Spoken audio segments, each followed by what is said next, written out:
find me celebrating Irish culture on St. Patrick's Day, reminding everybody how St. Patrick was not Irish, proposing an alternative figure, possibly another member of our glorious culture to better represent us on this day.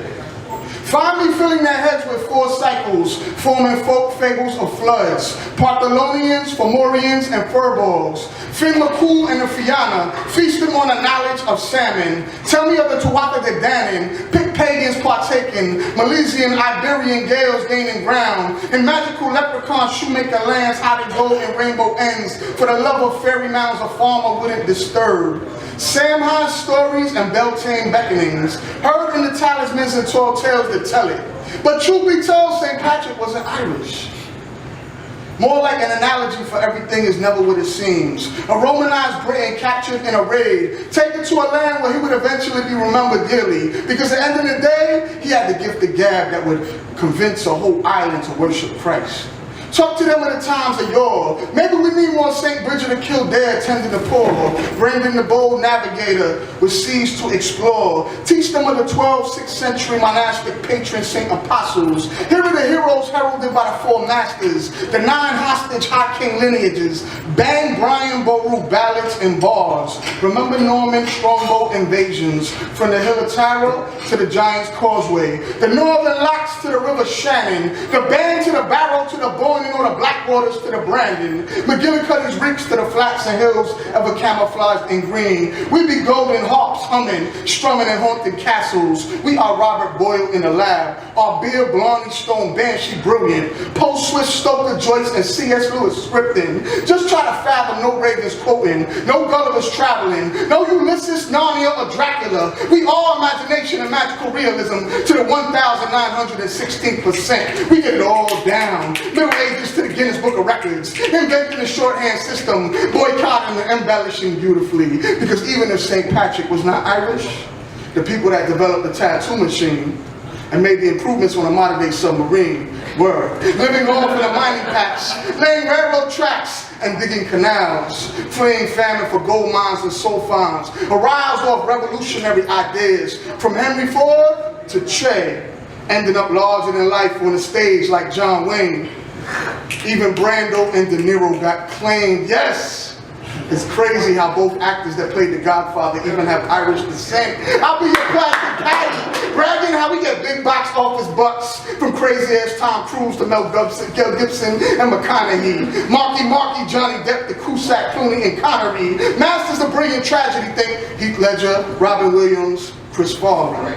George Carlin, Jim Carrey, Stephen Colbert comedy. We got late night TV on lock. From Conan to the Two Jimmies to Here's Johnny. Knuckling them down from Notre Dame mascots to Sullivan to Muhammad Ali. Ned Kelly Crafty, Billy the Kid Blasting.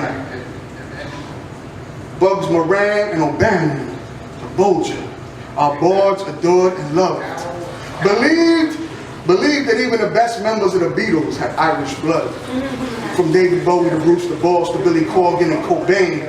Choirs and crooners chanting cranberry cantations. And I'm not just talking Sinead O'Connor.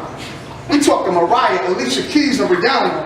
Even Beyonce with a 132nd Irish self. Drunk in love. I say, even if you just got one drop, let it rock. Because today, you too are Irish. From Bono to Han Solo, Baskin and Awesome, Derek Jeter to Rosario Dawson. No, St. Patrick, that dude was not Irish, but they say he wore blue more than green. And on days like this, I guess it's all what you choose to believe, because we came through and achieved Nolan Ryan Fire to Michael Phelps medals, Larry Bird beyond art bombs. What's a Tom Brady when you got NFL coaches named Peyton and Parcells, Fox and McCarthy, Ryan and Harbaugh, Coughlin, Kelly, and Carroll with World Cup aspirations. We hurl fiddles and flutes, bluegrass beginnings, organs and accordions, mandolins and walking forward with war pipes. St. Patrick was an Irish, just like the guy who wrote the song Danny Boy, but he lived in a time when poets were respected like kings. Maybe that's why the current president of Ireland is a poet, and the last two were women. It's amazing to analyze the percentage of American presidents that were part Irish, all the way down to Obama, yes, even Lee Harvey Oswald and Kennedy, but St. Patrick wasn't Irish. And if he really drove the snakes away, then how do you explain the births of Joseph McCarthy, Bill O'Reilly, Sean Hannity, and Ray Kelly? We are some of the biggest assholes ever, still stuck on stupidity, and some of the nicest, most welcoming people you will ever meet in your life. Our shamrocks still growing green in Kingsbridge intersections, celebrated from Boston to the Catskills to New Zealand, Newfoundland to the flag of Quebec, South Africa to Argentina, Australia to the red legs of the Caribbean. 'Tis where myth meets reality, sun rising out of Angela's ashes in the shanty slums. How could you not remember me? That's like Bushmills, Jameson, and no Hennessy. Our stouts are the stoutest, our pubs give the world sustenance. And I'm going to give you the potato and meat of it all. We are so beautifully flawed, yet remain resilient through it all. So smell the Irish coffee, jump around, step and jig, raise a glass and kiss me, because today, this is our day, and today, we are all Irish. Thank you.